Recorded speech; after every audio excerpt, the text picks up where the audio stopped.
welcome to another episode of Senior Spot. My name is Jenn Quinn, your host, and I'm really delighted today to have Scherrie Keating here of Diabetes Kare with a K Consulting, and her specialty is just that, diabetes. And with that being such an influential part of our healthcare world right now, it's really important that we know all the best practices, and Scherrie is here to share those with us. So welcome, Scherrie. Thank you so much, Jen. Very happy I'm excited to have to be you here. here. So you're a nurse. You have your bachelor's in nursing. I mean, you have it all. You have this great background, and this is your passion is diabetes. Mm-hmm. So many things you could do, but this is really your area of expertise. So before we get into all of the great suggestions that you have, I would love to learn how this became your passion and what's your story? How did diabetes become your mission? Well, let me tell you. Started way back. I graduated from nursing school in '83, so I've been a nurse for a long time. And I've actually specialized in cardiac disease and diabetes. And so working with ICU patients with diabetes, working on as a telephonic diabetic nurse, I started a diabetes education program. I've taken care of cardiac patients, and cardiac disease and diabetes, unfortunately, are like brother and sister. So I've dealt with, in my professional life, a lot of patients with diabetes. Personally, I don't have anyone in my family with diabetes, thank goodness. Well, maybe there's a reason why, because you're so proactive. Well, maybe that is true. But what happened was I was laid off, actually, 4 times as a nurse. I know that's hard for people to understand, but it happens. Mm-hmm. So every time I was laid off, I actually tried to make myself grow professionally. And so my last time I was laid off, it was in 2015, and I took the Certified Diabetes Educator exam. And I Googled kind of like, how do you not get laid off again as a diabetes educator? And this little commercial popped up about the diabetes prevention program, and I'm like, wow, this is weird. And this was something that you were already involved in? I actually wasn't. I've never been involved, and I didn't even know what diabetes prevention, I didn't even know you could prevent diabetes, okay, to be honest with you. So I actually Googled about the diabetes prevention program, and I'm like, you know what? This is what I want to do. I want to prevent diabetes because I've seen the devastating effects. Dealing with patients, there is a lot of serious consequences of having elevated blood sugar. It's the #1 cause of adult onset blindness, lower limb amputation, kidney disease. It's connected to heart disease, 50% higher risk of dying from a heart attack or a stroke. And really every 5 minutes, 2 people die of a diabetes-related complication. I mean, when you think about it, diabetes always comes with a partner in crime. Usually it comes hand in hand with something else or causes something else that's obviously very detrimental to happen to someone. Absolutely, and you know what? It's preventable. And that's what drove me to develop this passion for diabetes prevention. So I actually took the course, and it's through the Center for Disease Control, and I became a diabetes prevention life coach. And I said, okay, I'm going to start a diabetes prevention program. Not as easy as I thought. So, as always, nothing is. So I actually got hired back in my old hospital in Leominster, and I work per diem as a certified diabetes educator. So I see patients one-on-one, I cover their vacations, and I still do that. And then I said to my husband, you know what, I want to be kind of responsible for my own destiny. Right. And I've been laid off 4 times. So I said, you know what, I've always wanted to own my own company, and I want to make a difference in someone's life every day. So this is the time. If I'm going to do it, it's now. And so, your mission is to get ahead of things. So even when you're in the hospital, you're preventing, but you were probably talking to a lot of people that had already been well on their way in developing the disease. Absolutely. So this way you can try to get it head on before it even starts to That's right, evolve. Absolutely. So I started my company, Diabetes Kare with a K. Yep, I love And the K stands for Keating, which is my last name. Very catchy, So, I like that. So I started that last September. It's been an amazing journey. So how has it been? What have been some things that you've been able to do and accomplish? I mean, I know a little bit more about your story, but I'm excited for people to hear just how things have kind of rolled out and progressed for you. Mm-hmm. So share a little bit about, what has happened since September. Wow, I joined the chamber. That was the first thing that I did. And the first day I went to the chamber meeting, you never, you just kind of sit randomly somewhere. Well, it happened to be that I sat next to this person that really launched my career. She really loved what I was doing. And a lot of people don't understand that you can prevent diabetes. And when she heard that, she's like, oh my gosh, I need you to introduce you to this person and that person. And before I knew it, she she was introducing me to all of these people through networking events and inviting people. And then I would meet more people. And I had 3 or 4 key people that really believed in my mission and my passion that really opened doors for me. Oh, yes. It's unbelievable, the people, the outpouring of support that I've gotten since I've started this company. You know, with something that isn't usually a positive part of someone's life, you're taking a positive way of trying to not have it happen. And you know, I mean, who's not a fan of somebody being proactive? And you know, and usually that's not the case. So it's nice that, you know, when people come to see you, hopefully it's because they're trying to prevent something from happening, not obviously dealing with the chaos and things that happen along when things do happen. So, you know, that's very true. And I think more people need to become more prevention minded and proactive in their health. And I live with a chronic disease, and I'm also a cancer survivor. And so because I'm a cancer survivor, I had a very rare cancer. It was not responsive to chemo or radiation, and my outlook was very dim. And I just believe that I'm here today for this purpose right now. And I'm able to make a difference in someone's life, and that's really what my mission is, and it's through prevention. So as a new business owner, I was very narrow focused. I really haven't been a business owner. I've started programs, developed them, managed them, have been a nurse manager for 17 years, but being in your, you know, having your own company, as you know, is a different story. So I had some great people. I was mentored by the SCORE organization, where those are retired business owners, and they mentor new business owners for free through the chamber, and they really kind of directed me.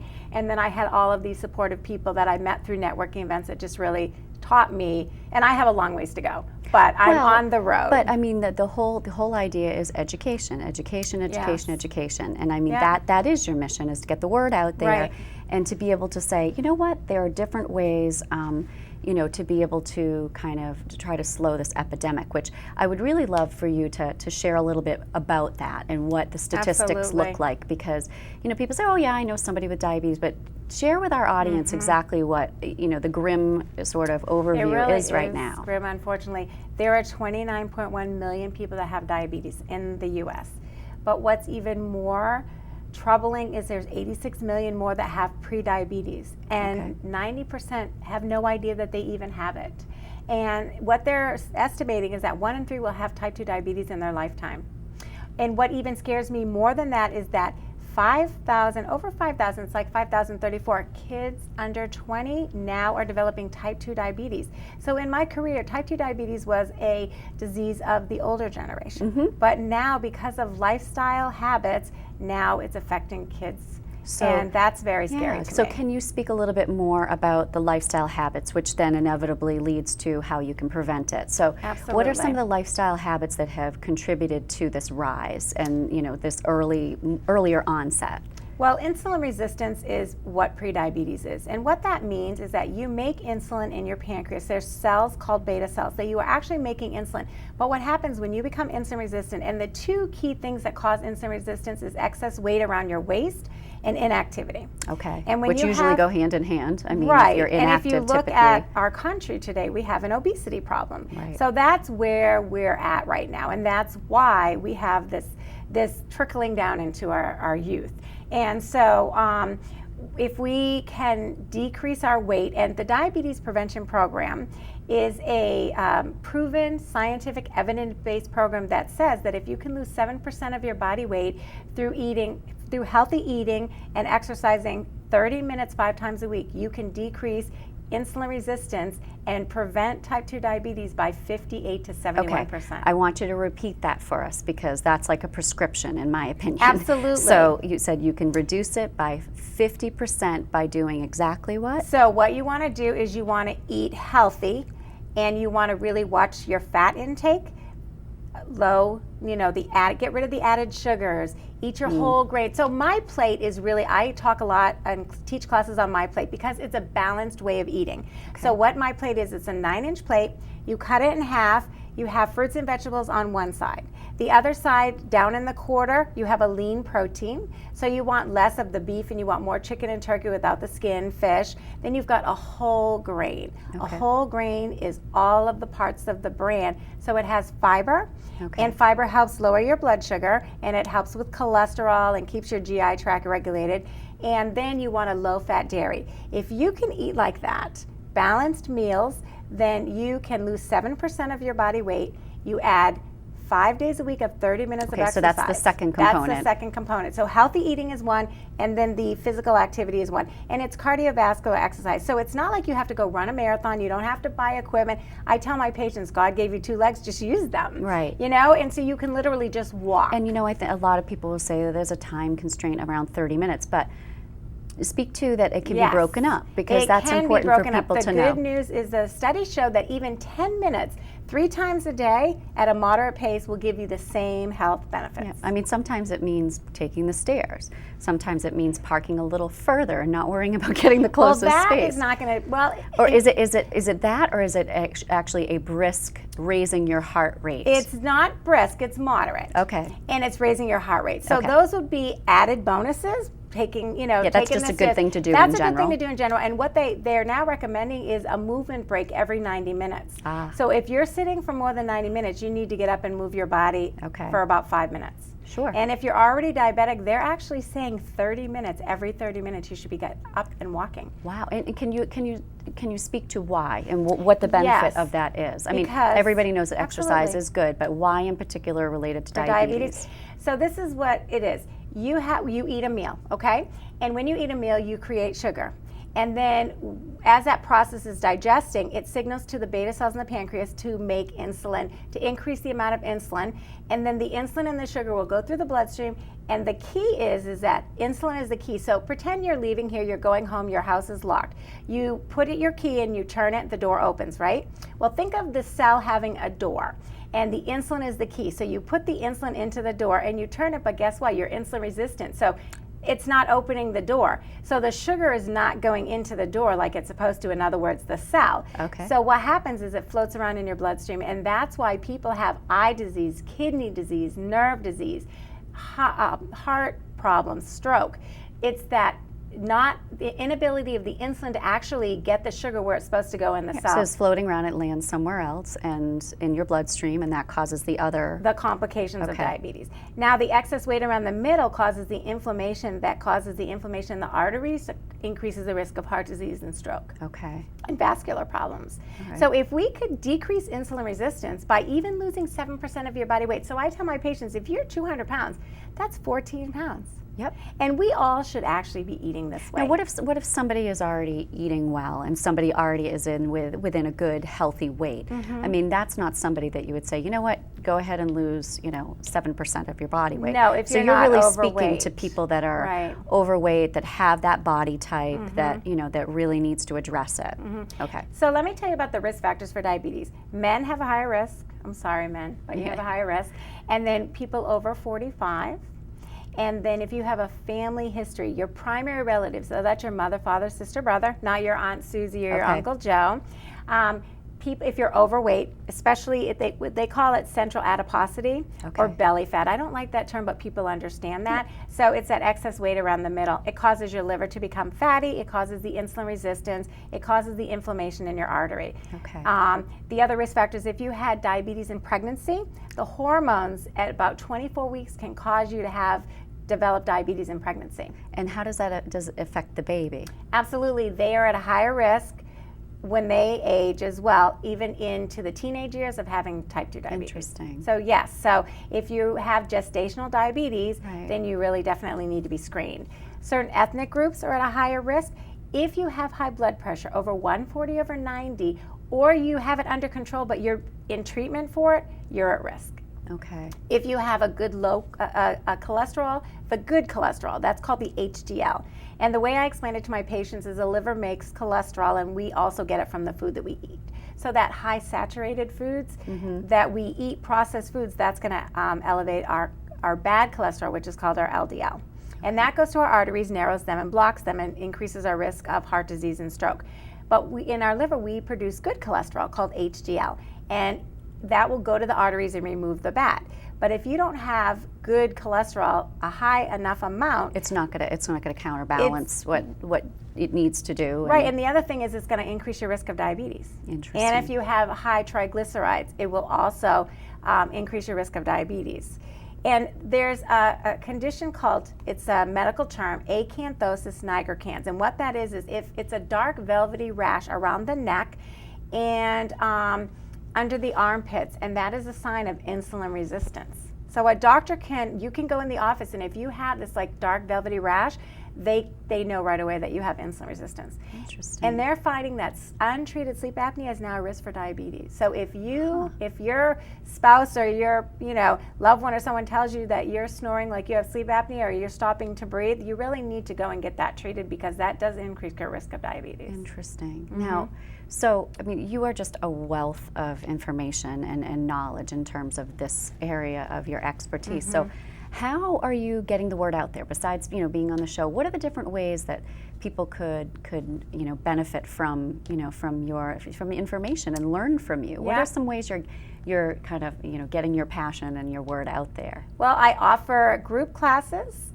I offer one-on-one health coaching. So for the one-on-one health coaching, people I'm not a nurse practitioner. I'm a registered nurse, so I can't bill insurance. But people can self-pay, and then we meet, and I go to you, because I have a home office, but I don't see clients in my home office. Well, and to be honest with you, it makes more sense to go into someone's home and maybe see the foods and see the area for meal prep and what could be an option, because like you said, most of it comes back to food. Right, food and exercise really are the two keys. So I meet with them, they self-pay, we sit down and come up with, what do you really want to get out of this? Yep. And it doesn't have to be a prevention of diabetes. It could be they've been trying to lose weight and they've been struggling and they need a little extra help losing weight. They need someone to motivate them to exercise. There's a lot of different reasons why someone would come to a health coach.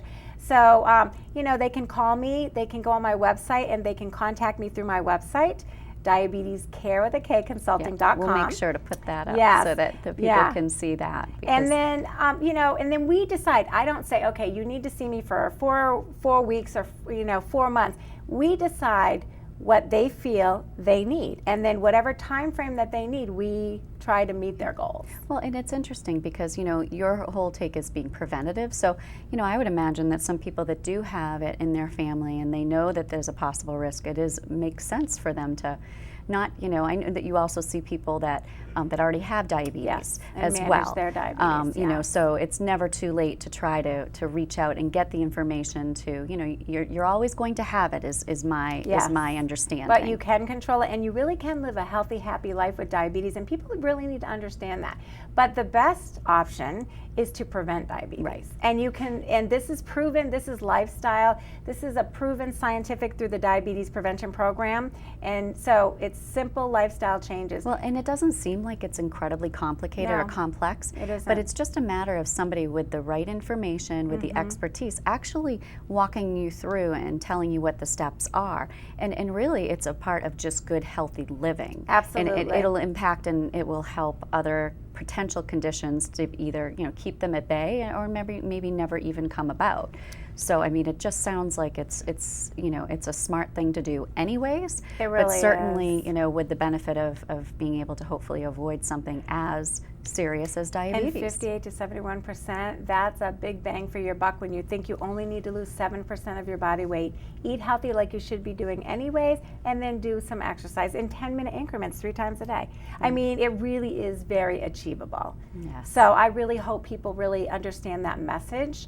The other thing that I do is I give group classes. I teach, as you know, and I started my company, like I said, very narrow vision, and I was just going to save the world from diabetes. But I'm doing that as well as other things. So what people started saying is, hey, can you teach healthy eating? Can you teach cardiac disease? Can you teach all of these different things? So then now I offer 10 different classes. And I'm a CPR instructor as well, so I can offer CPR classes, but I really teach about healthy eating, label reading. I actually spend an hour and I have people bring in a label and I say, let's put it through the healthy label test. And we literally dissect that label like you're in a lab. And people Well, because really, if you can't pronounce it, you probably shouldn't be that's eating it. right. And the first 3 ingredients is really the key.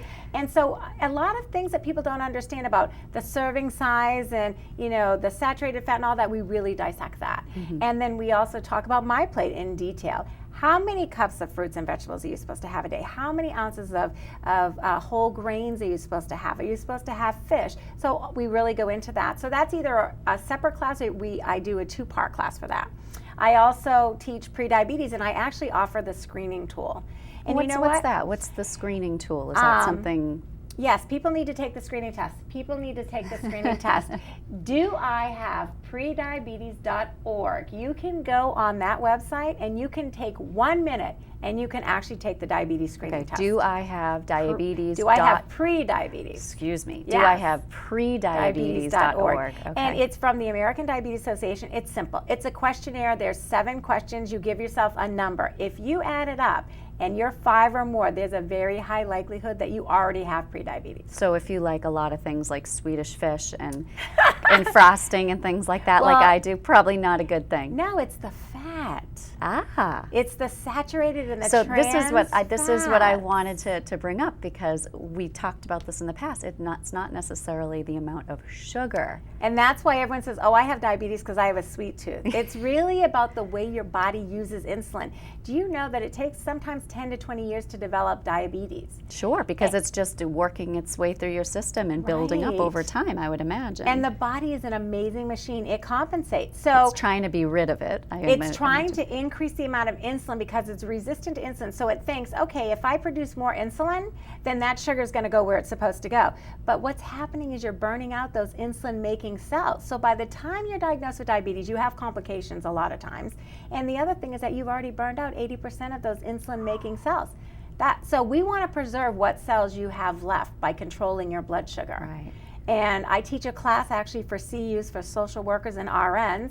And Yes. and I actually taught that class for a group that you were in, and Which was wonderful. I learned so much, and even people with diabetes in the group learned a lot. Yeah. I mean, that was amazing to see them participate in the discussion and say, wow, I didn't even know this. I have diabetes. right. You know? Nurses know diabetes, a very basic understanding of diabetes, but when you specialize, you know the ins and outs. I mean, there's so much more that I need to know myself, but I have a pretty good handle on it.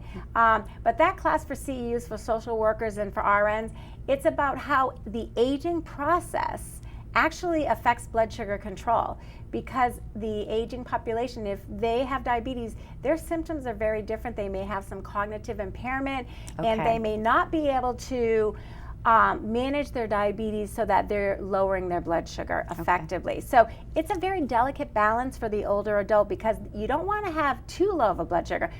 So you want to keep it Right, so because that that they can don't. also be an issue as It well. can actually cause dementia and Alzheimer's. Okay. And the other issue is you don't want to have too high, because then you develop all those complications that we talked about. Right. So it really is a delicate balance. You really need to be educated on what to look for. So if you're a caretaker or a healthcare professional taking care of someone with diabetes and they're older, this is a great class. Yes, As you know, I and do. there's some I great mean, I stories think that come it's- out of that class. Yes, I mean, I've participated in the class. One of the reasons why I wanted to have you on the show, because I know that there's so much information that can make a difference to every single person listening, because if you have diabetes, this information is important. If you don't, then you need to do the things to make sure you're preventing That's the right. possibility of having it. But so are you saying that I have the total go-ahead for the frosting and the Swedish fish? Probably not. No, I'm not saying that, because added sugar, if you look at the My Plate, what they want is to shift nutrient dense to nutrient dense food, which is vitamins and the minerals that your body needs, and the fiber and all of those things. Yep. And added sugar are empty calories. So those are things that, like high fat, trans fat, saturated fat, sodium, and the added sugars. So Sure. natural sugar is like fruits, sure. and dairy, but the added sugar is what we really need to be careful, because it leads to chronic disease, and we're not just talking about diabetes. So- Cancer cells feed off of sugar. There's Sure. a lot of different diseases. So besides, just to go back to, obviously you do presentations, you do groups, you do, many different things, still working per diem, sometimes at the hospital. I do, yeah. So you're reaching people that way. I just want to circle back to the individual support that you can give to people, because certainly people can go and, take the quiz and see if they are at risk for it, Yeah. But then the steps in order to be able to actually have a consultation. I love the idea that it's individualized. It's something Absolutely. where you can look at what their diet currently is, make suggestions for changes. Because when people look at working with a consultant, sometimes they think their whole world has to change. But we don't all like salmon. We don't all like, It's very, chicken. yes. So, that's, I think, important is that your individual diabetes care consulting addresses what an individual person needs. And you know what? It's not a cookie cutter approach. Right. If you don't meet the person's needs, they're not gonna. You're setting them up to fail. Right, and you're looking to make someone be successful at this. Absolutely. And I always, this is the first thing when I see a new client. The first thing I talk to them is, what is your why?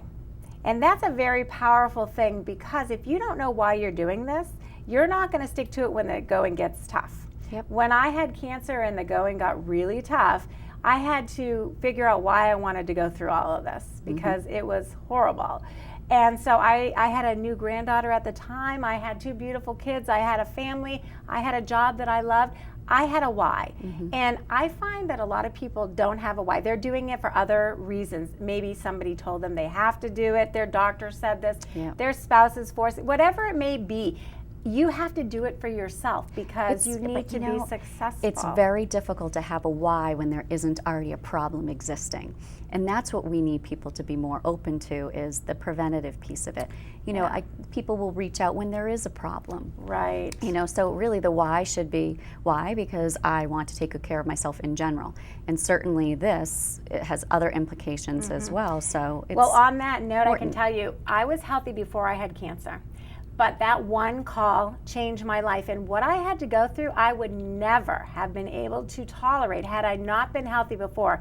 So that's my message to people, is that you, God forbid, never know when you're going to get that phone call. You need to be prepared. Your body needs to be strong through healthy eating and exercise. So if you ever get that call, and I hope you never do, your body will be able to withstand whatever you need to do. Well, that is extremely sound advice coming from a diabetes expert and life and life lessons expert too. I think that is very clear to me anytime I've ever met you, and certainly now. Your passion is incredible, and thank you so much for sharing with our audience all that you know about diabetes. And I know that they'll be happy to go and look up the different suggestions that you made in your website in order to learn more and potentially get in touch with you. So thank you for joining us, and very happy that you're here. Thank you so much, Jen.